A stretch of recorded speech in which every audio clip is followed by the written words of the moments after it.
Je vous invite à ouvrir vos Bibles dans la deuxième épître de Pierre. Nous avons fait l'introduction la semaine dernière, mais pas de panique si vous n'étiez pas là. J'espère que vous allez pouvoir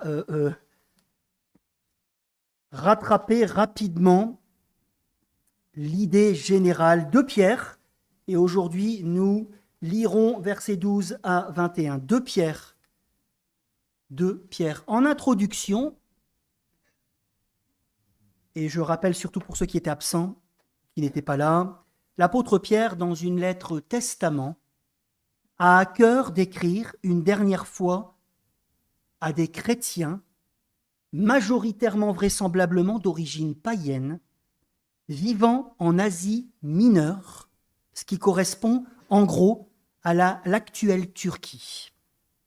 Il écrit, nous l'avions vu au chapitre 1, versets 1 à 11, il écrit avec l'intention de leur rappeler les enseignements essentiels de l'Évangile, qui est, à leur époque, contesté, raillé par des sceptiques. L'Évangile qui est piétiné par des enseignants de mensonges, nous le voyons au chapitre 2. Des enseignants de mensonges qui se sont introduits dans leur communauté et qui font des dégâts. Des dégâts. La semaine dernière, nous l'avions vu, il leur rappelle donc d'avancer dans la connaissance de Dieu et de Jésus. C'est-à-dire de s'enraciner de plus en plus dans la compréhension de la voie de la vérité. Écoutez bien, compréhension, mais aussi, puisque c'est logique, si nous le comprenons vraiment, de progresser de plus en plus dans des actes, dans la sanctification, sans lesquels la foi est morte, nous dit Jacques. Une connaissance qui leur permettra également de résister, bien sûr, bien mieux, aux multiples assauts menés à leur époque, contre l'Évangile. Lisons la suite ensemble de cette deuxième épître, chapitre 1, versets 12 à 21. Voilà pourquoi je prendrai soin de toujours vous rappeler ces choses, bien que vous les connaissiez déjà et que vous soyez affermis dans la vérité présente. Oui, j'estime juste de vous tenir en éveil par mes rappels aussi longtemps que je suis dans cette tente, car je sais que je quitterai bientôt ce corps, comme notre Seigneur Jésus-Christ me l'a fait connaître, mais je ferai en sorte qu'après mon départ, vous puissiez en toute occasion vous souvenir de ces enseignements. En effet, ce n'est pas en suivant des fables habilement conçues que nous vous avons fait connaître la puissante venue de notre Seigneur Jésus-Christ, mais c'est après avoir vu sa majesté de nos propres yeux. Oui, il a reçu de Dieu le Père honneur et gloire quand la gloire magnifique lui a fait entendre une voix qui disait « Celui-ci est mon Fils bien-aimé qui a toute mon approbation. » Cette voix, nous l'avons nous-mêmes entendue venir du ciel lorsque nous étions avec lui sur la sainte montagne. Et nous considérons comme d'autant plus certaine la parole des prophètes. Vous faites bien de lui prêter attention, comme à une lampe qui brille dans un lieu obscur, jusqu'à ce que le jour commence à poindre et que l'étoile du matin se lève dans votre cœur. Sachez avant tout qu'aucune prophétie de l'Écriture n'est une affaire d'interprétation personnelle.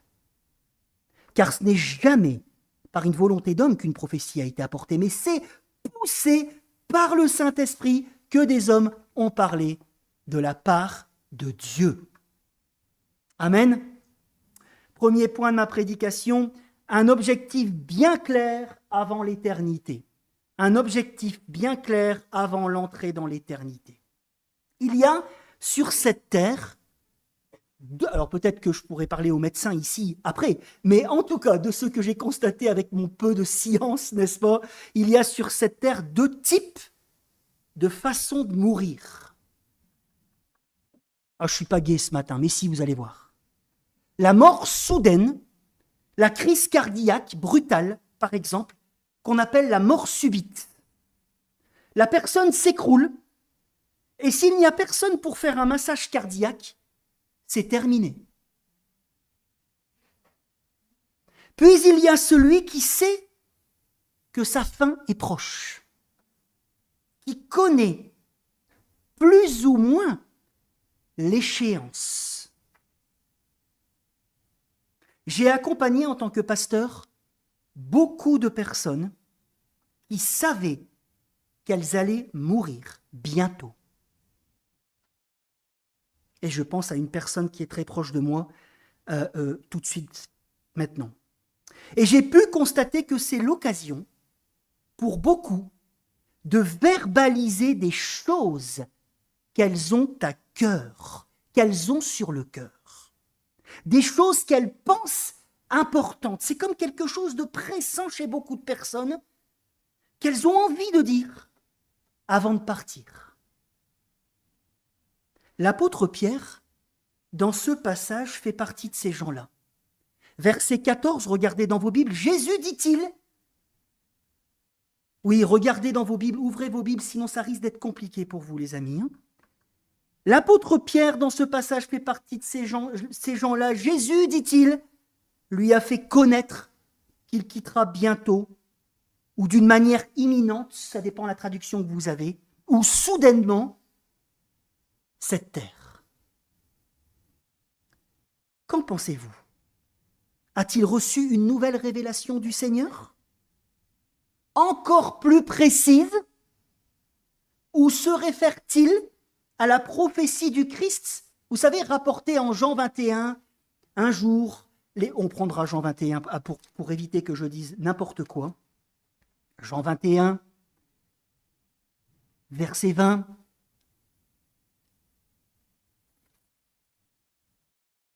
Verset 18, pardon. En vérité, je te le dis, quand tu étais plus jeune, tu mettais toi-même ta ceinture et tu allais où tu voulais, mais quand tu seras vieux, tu tendras les mains et c'est un autre qui attachera ta ceinture et te conduira où tu ne voudras pas. Il dit cela pour indiquer à par quelle mort Pierre révélerait la gloire de Dieu, puis il dit « Suis-moi ». Alors se réfère-t-il à cette prophétie du Christ rapportée dans l'évangile de Jean, une parole qu'il a interprétée, vous savez peut-être, qu'il a interprétée dans son contexte de vie, et qu'il pressent être sur le point de s'accomplir? C'est ce que je crois. C'est ce que je crois. Toutefois, dans la perspective de son départ, et ça devrait vous interpeller, n'est-ce pas, de cette, que dit-il de son corps? De cette tente, littéralement tente. Terminologie du nomadisme, n'est-ce pas? Terme qui met en avant sa conscience éclairée, et nous devrions en faire de même, sa conscience éclairée d'être un pèlerin sur la terre, passager, dans un exode spirituel. D'ailleurs, le mot exode, il emploie au verset 15, qui n'est pas retranscrit dans nos Bibles. Un mot qu'il emploie et qui est traduit dans nos Bibles par départ ou sortie. Une mort, donc, vue par Pierre comme une sortie vers, chapitre 1, verset 11, le royaume éternel de Jésus. Pas n'importe où, vers le royaume éternel de Jésus. Et dans la perspective de son départ, il désire prioritairement, et c'est ce qui m'a marqué lorsque j'ai étudié ce texte, il désire prioritairement, et c'est ce qui devrait nous marquer aussi, face à notre fin, qui arrivera un jour ou l'autre. Il désire leur rappeler des choses bien précises. Vous avez remarqué le terme « ces choses », de quoi parle-t-il? Bien précises. Ces choses, verset 12, je le crois, sont en rapport avec ce qu'il vient d'exposer précédemment, mais aussi de ce qu'il va développer dans la suite de cette lettre. C'est-à-dire, ce qu'il pense prioritaire de rappeler, c'est les fondamentaux de l'Évangile. Les fondamentaux de l'Évangile. Contenu objectif, voilà ce que Christ a fait. Contenu subjectif, voilà ce que ça implique pour vous.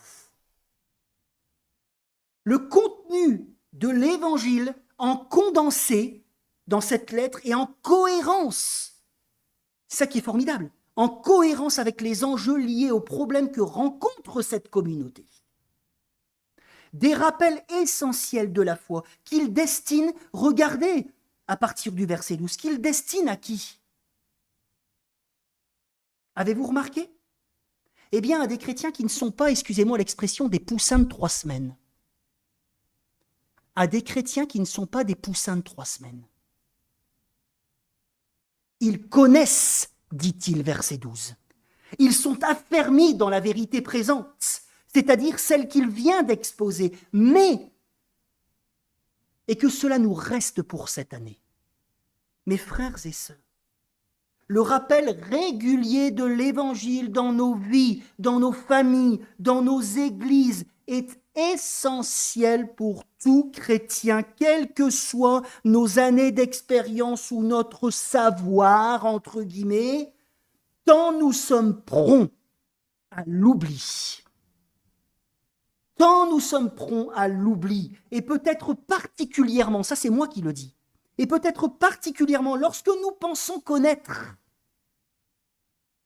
Ce n'était pas pareil quand on s'est converti, n'est-ce pas? Lorsque nous pensons connaître, nous avons fait le tour du bocal. Lorsque nous nous positionnons en sachant, en chrétien ayant de la bouteille, c'est là où se trouve le piège du diable, le piège de l'orgueil. Bref, conscient, verset 13, de sa mission. Et c'est ce qu'il dit, de sa juste intention, puisqu'il est apôtre. C'est ce qu'il a dit au chapitre 1, dans son introduction, chargé de communiquer, et c'est ce qu'il dira au chapitre 3, chargé de communiquer le commandement du Seigneur, qui est en fait l'essentiel de l'Évangile. Il dit qu'il ne se lassera pas dans sa juste intention, dans sa tâche, pour qu'il soit, regardez dans votre texte, pour qu'il soit, verset 13, tenu en éveil. Et il répétera ça au chapitre 3. Pour qu'il soit tenu en éveil, et oui, nous sommes prompts à dormir. Non pas par la puissance du simple rappel, duquel émanerait une force qui éveillerait le lecteur automatiquement. Je viens à l'église, alors automatiquement je vais être éveillé, et non. Mais dans le sens de susciter en eux une saine intelligence, il le dit au chapitre 3, verset 1. Une saine intelligence en vue d'une progression.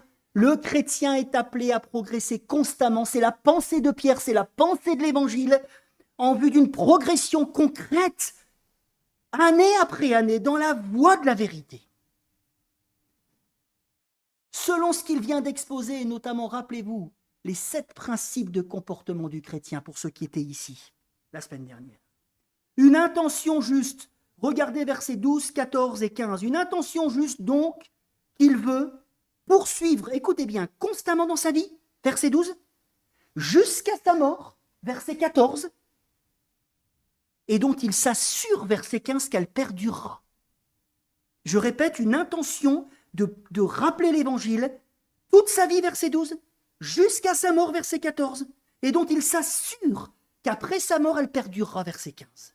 Après son exode, pour ses lecteurs, et donc finalement pour nous, pour les générations futures. Nous lisons encore 2000 ans après cette lettre. C'est pas formidable? Via cette lettre et celle qu'il a envoyée aussi précédemment à Pierre, mais aussi par les écrits de l'apôtre Paul, qui circulent d'ores et déjà à son époque, il le dit au chapitre 3, et qu'il intègre, chose incroyable, les écrits de l'apôtre Paul qu'il intègre déjà à l'Écriture, c'est-à-dire à l'Ancien Testament, Nouveau Testament, pleinement inspirés les deux, déjà à son époque. Il dit que ces paroles sont vérité. Deuxième point de ma prédication, j'espère que vous me suivez toujours, vous êtes éveillés. La crédibilité de la parole apostolique. La crédibilité de la parole apostolique. À partir du verset 16. Toutefois, certaines questions pouvaient à son époque, et c'est à mon avis pour ça en partie qu'il explique cela, et pourraient par la suite, il le sait l'apôtre Pierre, et pourrait par la suite se poser au sujet de la fiabilité de son témoignage et du témoignage des apôtres. Il semble bien d'ailleurs, écoutez bien mes amis, qu'au verset 16, Pierre répond par le « ce n'est pas ». Vous le voyez, le « en effet, ce n'est pas ». Pierre répond par le « ce n'est pas » à des personnes qui classaient leur dire dans les fables. Littéralement dans le texte des mythes. Très prisés à l'époque. Certains disaient, oui, c'est gentil ce qu'ils disent, mais ce sont des fables évangéliques. Alors oui, certes, perçues comme sophistiquées, il le dit, bien construites, mais assimilées à des fictions n'ayant aucun lien avec la réalité. Vous avez déjà entendu des gens vous dire ça lorsque vous leur parlez de l'Évangile? Rien de neuf sous le soleil, mes amis. Les pensées d'hier sont les pensées d'aujourd'hui. Des accusations plutôt sous forme de moquerie, et on en aura aussi au chapitre 3 quand il répond à des gens qui disent « oui, mais son avènement, mais il ne viendra jamais ». Des accusations sous forme de moquerie qui, au vu de ce qui suit, contestaient. On a du mal à savoir exactement ce que croyaient ces faux docteurs et ces sceptiques.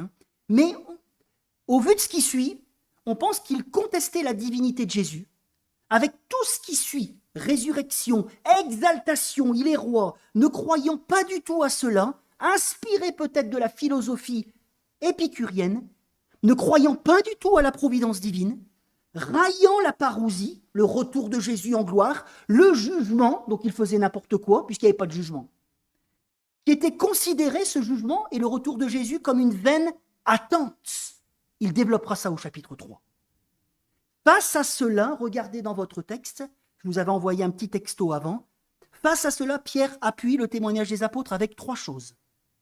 Est-ce que vous arrivez à les voir à partir du verset 16 jusqu'au verset 21? Il appuie le témoignage des apôtres avec 3 choses. Regardez dans votre texte. Qu'est-ce qu'il dit, entre guillemets, pour défendre ce témoignage? Ils ont vu, ils ont entendu. Et le 3e élément? Oui, exactement. Vu, entendu, lu.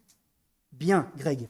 Premièrement, même si cela dépasse la raison, je l'explique, Jésus qui s'est humilié lors de sa première venue est bel et bien le roi de gloire. Il est bel et bien le roi de gloire. Pierre se réfère à la transfiguration, l'avez-vous vu? En mettant en avant que cet épisode leur a fait voir, premier élément, sa grandeur, par la gloire magnifique survenue peut-être sur le mont Tabor. Là, rappelez-vous, dans l'évangile de Matthieu, dans l'évangile de Marc, là où les vêtements du Christ devinrent resplendissants et d'une blancheur inconnue, événement raconté dans les synoptiques, là où le Fils, dit-il, a reçu honneur et gloire par le Père. Amen. Statut qui fut confirmé également par la voix, 2e élément du témoignage qu'ils ont entendu, dit-il, désignant devant eux comme le Fils béni et missionné. Et missionné. C'est ça que veut dire cette parole. Une révélation qui confirme, lue, 3e élément de son témoignage qui confirme, qui rend d'autant plus ferme, verset 19, regardez, les prophéties de l'Ancien Testament, particulièrement au sujet du Messie. Un verset qui est peut-être lié à des doutes émis également par certains sceptiques au sujet des paroles prédictives messianiques. Ils raillaient peut-être cela, doutes qui finalement englobent tout l'Ancien Testament, puisque toute l'Écriture témoigne de Jésus. Jean 5, une parole des prophètes que Pierre chérit, comparée à une lampe, verset 19. Vous avez vu ça? Comparée à une lampe dans un lieu désolé, qu'il faut chérir, car parole humaine, poussée par l'Esprit, portée par l'Esprit de Dieu, le Seigneur qui s'est donc assuré, c'est ce qu'il veut dire par là, qui s'est assuré pleinement à ce que ses messagers ne se fourvoient pas, communiquent sa vérité. C'est merveilleux, sa vérité, la vraie. ces messages spirés, quelque part, c'est le terme technique, qui doivent donc, bien sûr, bien évidemment, nous le savons, nous faisons des études bibliques ici, des messages spirés par Dieu qui doivent être médités dans l'Église, réfléchis et appliqués comme nous faisons ce matin, mais, dit-il, qui ne peuvent pas être interprétés, verset 21, personnellement ou de manière privée. Qu'est-ce qu'il veut dire par là, Clément? Qu'est-ce qu'il veut dire par là? C'est-à-dire, et nous comprenons d'autant plus ces paroles dans la perspective du contexte de cette lettre, que ces prophéties ne peuvent pas servir un système de pensée humain autonome qui trierait la parole selon ce qui est acceptable ou ce qui est validé par la raison, ou placerait cette parole sous le joug d'autres autorités philosophiques, de systèmes de pensée humains qui l'utiliseraient comme les faux docteurs pour leurs propres fins. Utiliser la parole. Et malheureusement, on voit ça aussi dans nos milieux évangéliques, n'est-ce pas? L'utilisation de la parole pour ses propres fins. Ces prophéties sont paroles de Dieu, qui communiquent des choses bien claires, qui doivent être lues, entre autres, dans la perspective du centre, écoutez bien, du centre herméneutique des Écritures, de celui vers qui tout converge, c'est-à-dire Jésus. On ne peut pas le lire sans Jésus, n'est-ce pas? Dont les apôtres sont les témoins. C'est ce que Pierre dit, dont les apôtres sont les témoins. Ancien Testament, parole apostolique, autorité pleinement inspirée. Amen. Je m'emballe. Une parole de Dieu qui doit être respectée, encore aujourd'hui, mes amis, qui doit être chérie par l'Église du Christ, qui a été illuminée du Saint-Esprit, n'est-ce pas? Pour comprendre et continuer à comprendre, nous dit Paul dans 1 Corinthiens 2, la pensée de Dieu. En attendant l'étoile du matin, suivez avec moi dans votre texte, en attendant l'étoile du matin, en grec, le phosphoros, c'est-à-dire celui qui porte, qui amène la lumière, qui représente dans la mythologie grecque la planète Vénus, qui est encore visible avant l'aurore, n'est-ce pas? Une image de son temps que Pierre utilise pour annoncer la venue prochaine du Fils de Dieu dans sa gloire, installant une ère nouvelle, illuminant alors nos cœurs remplis de foi. Verset 19. Illuminant alors nos cœurs, nous l'espérons, remplis de foi. Nous l'espérons. Troisième et dernière partie de ma prédication, chérissons la parole tout entière, qui est la vérité. Qui est la vérité. Nous sommes à notre époque également confrontés, écoutez bien mes amis, nous sommes à notre époque également confrontés à beaucoup de scepticisme sur la foi chrétienne, n'est-ce pas? Beaucoup de scepticisme sur l'inhérence biblique, la véracité des témoignages, beaucoup de scepticisme sur l'inspiration des Écritures, beaucoup de scepticisme sur l'identité de Jésus. Et ça fait des dégâts, même dans nos communautés, n'est-ce pas? De gens qui quittent la foi. Nous sommes confrontés aussi à notre époque à des moqueries, voire du rejet. Mais je trouve, ça c'est ma constatation, mais je trouve dans nos sociétés occidentales à surtout beaucoup d'indifférence. Beaucoup d'indifférence. Une indifférence de nos contemporains, écoutez bien, c'est encore moi qui le dis, ce n'est pas parole d'écriture, souvent liée à un désespoir résigné sur la possibilité de connaître la vérité, puisque nos sociétés postmodernes, dans nos sociétés postmodernes, cette notion de la vérité est complètement désuète. Complètement désuète. Nous vivons à l'ère de la post-vérité. C'est une réalité. Une indifférence parfois respectueuse, c'est bien pour toi. Mais détaché, mais laisse-moi tranquille quand même, hein. Une indifférence qui peut être parfois moqueuse. Ouais, c'est bien, t'es un gentil, hein. Ah, c'est bien, si ça te fait du bien, c'est chouette. Bref, comme à l'époque de ces chrétiens auxquels Pierre écrit, et même si nous sommes croyants de longue date, et même je dirais, excusez-moi, hein, mais surtout si nous sommes croyants de longue date, au vu de des fois de ce que je vois, comme à l'époque de ces chrétiens auxquels Pierre écrit, que nous connaissions la parole, les dangers face aux pensées, aux raisonnements du monde, nos attitudes face à la foi auxquelles nous nous confrontons dans nos familles, dans nos cercles d'amis, dans notre travail et parfois dans l'Église sont réels. Les dangers face aux pensées du monde, excusez-moi, aux attitudes face à la foi auxquelles nous nous confrontons dans nos familles, nos cercles d'amis, notre travail et parfois même dans l'Église, les dangers sont réels, encore aujourd'hui. Quels sont les dangers face à cette confrontation aux pensées du monde ou aux moqueries ou à l'indifférence? Eh bien, les dangers sont par exemple le découragement, la tentation d'adapter notre foi, de la transformer, la tentation de relativiser notre foi en fonction de ce qui m'arrange, en fonction des autres, de la relativiser. Pour résister, pour nous montrer fidèles, mes frères et sœurs, restons éveillés par amour.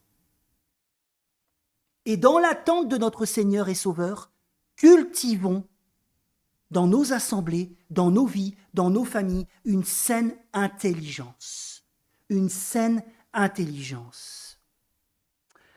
Par la fidélité, la confiance, le respect dans nos existences, dans nos communautés, à l'Ancien, au Nouveau Testament, parole de Dieu, témoignage de la vérité.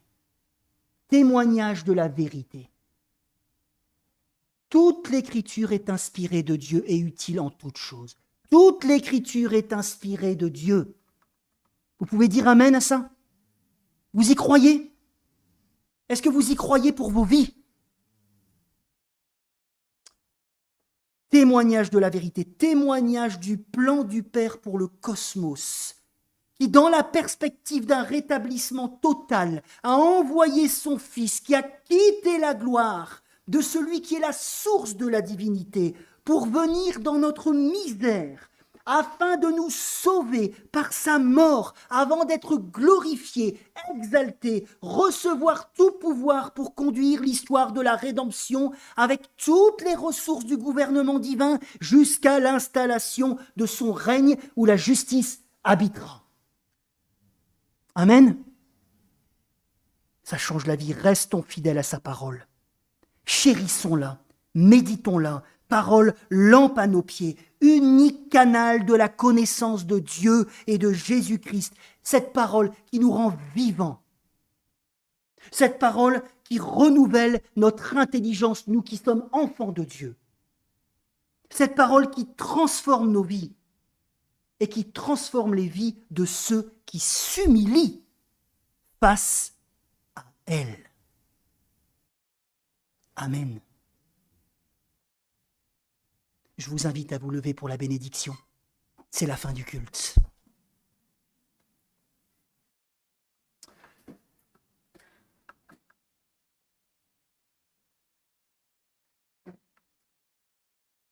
Notre Père Céleste, nous te demandons que nous puissions repartir chez nous avec cette parole ancrée dans nos cœurs. Que tu puisses te glorifier dans nos vies, dans nos communautés, dans nos familles, par l'amour que nous te portons, par l'amour que nous portons à ta parole, le respect que nous avons envers elle. Dans nos actes aussi, Seigneur. Nous te demandons, notre Père Céleste, que nous ne puissions pas être des gens qui oublient ce qu'ils ont entendu la minute après, mais que nous puissions, Seigneur, avancer de plus en plus dans ta connaissance et que cette semaine, tu puisses te glorifier de plus en plus dans nos vies. À toi la gloire. Amen. Bon dimanche à toutes et à tous.